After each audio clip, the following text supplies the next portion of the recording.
পৃথিবীর অনেক বড় বড় পাপীদেরকে আল্লাহ মাফ করে দিয়েছেন, এমন রেকর্ডও।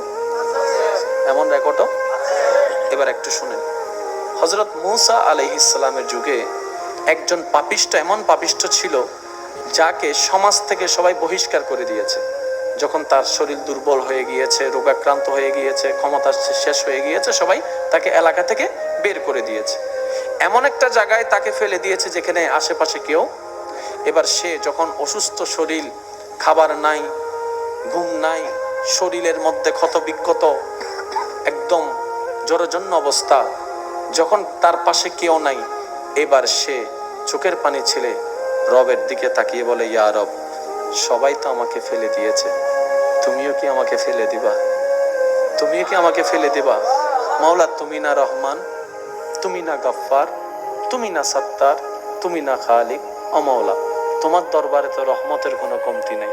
আমি ভুল করেছি মাওলা, তোমারই তো করেছি, তুমি চাইলে তো মাফ করে দিতে পারো। এরকম সে কান্না করতে করতে করতে এক পর্যায়ে তার নিঃশ্বাস বের হয়ে গেছে, সে মারা গিয়েছে। ইন্না লিল্লাহি ওয়া ইন্না ইলাইহি রাজিউন। অন্যদিকে আল্লাহ তাআলা মূসা নবীকে বললেন, হে মূসা, তুমি অমুক জায়গায় যাও, ওইখানে আমার একজন বান্দা মারা গিয়েছে, তুমি তাকে সুন্দরভাবে গোসল টোসল করিয়ে আমি আল্লাহর দেওয়া বিধান মোতাবেক তাকে দাফন করে আসো। তো যেহেতু মূসা নবী আল্লাহর নির্দেশ পেয়েছেন, কোন মূসা নবী? যিনি নবী, জলিলুল কদর একজন নবী।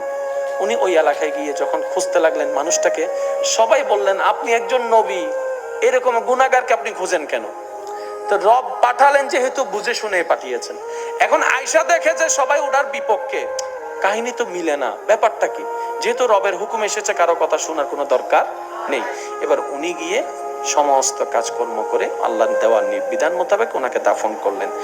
এবার মনে মনে প্রশ্নটা রবকে করলেন, ইয়া রব, সবাই তাকে পাপী বলছে, কিন্তু তুমি আমার মতো একজন নবীকে দিয়ে তাকে গোসল দেওয়াইলা, নিশ্চয় তার তো কোনো কাজ তোমার পছন্দ হয়েছে। রব বলে, এলাকার মানুষ যা বলছে সব সত্য, সে অনেক পাপী, সেটা সত্য, কিন্তু সে মৃত্যুবরণ করার আগে আমাকে এত সুন্দরভাবে ডেকেছে, এত মায়া করে ডেকেছে, এত ভালোবাসা নিয়ে আমার নামকে ডেকেছে যে আমি রব, মালিক ইয়াউমিদ্দিন, আমি মালিক, তার সারা জীবনের গুনাহকে খুশি হয়ে ক্ষমা করে দিয়েছে। মূসা নবীর উম্মতকে যদি আল্লাহ এমন দয়া করতে পারেন, আপনি আমি তো রাহমাতুল লিল আলামিন নবীর উম্মত। নবী রাহমাতুল লিল আলামিন বলেছেন, হে আমার উম্মত, তোমরা আমাকে দুইটা জিনিসের জামানত দাও, আমি তোমাদেরকে জান্নাতের জামানত দিচ্ছি। ইয়া রাসূলুল্লাহ, কোন দুইটা জিনিস? নবী রাহমাতুল লিল আলামিন বলছেন, তোমাদের লজ্জাস্থানের হেফাজতের জামানত দাও, আর এই জিহ্বার হেফাজতের জামানত দাও।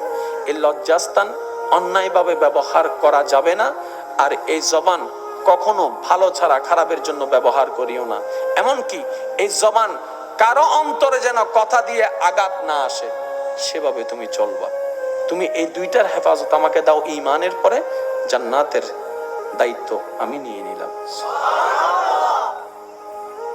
আপনি ক্ষমা করতে থাকুন, এটা আমার একটা অনুরোধ। যদি সুখে থাকতে চান, ভালো থাকতে চান, অতীতে কি হয়েছে, কে কষ্ট দিয়েছে, কে ন্যায় করেছে, কে অন্যায় করেছে, সব বিচার আল্লাহর উপর ছেড়ে দিয়ে আপনি মাফ করে দেন। যে মাফ করে দেয় তার অন্তর পরিষ্কার থাকে। সুবহানাল্লাহ। নবী রাহমাতুল লিল আলামিন বলে, আল্লাহর দিকে তাকিয়ে আল্লাহর বান্দাকে মাফ করে দাও। তোমার যদি ইজ্জতে কমে যায়, আমি নবী থেকে হাসরের ময়দানে তুমি নিয়ে নিও, তারপরে তুমি মাফ করতে থাকো। কারণ তুমি যত মাফ করতে থাকবা, হেসে হেসে মাফ করতেই থাকবা, তত তুমি দুনিয়াতেও ভালো থাকতে পারবা, পরকালেও ভালো থাকতে পারবা। একটা কথা মনে রাখবেন, দুনিয়াতে আমরা সবাই মেহমান হয়ে এসেছি, কেউ পার্মানেন্টলি থাকতে আসেনি।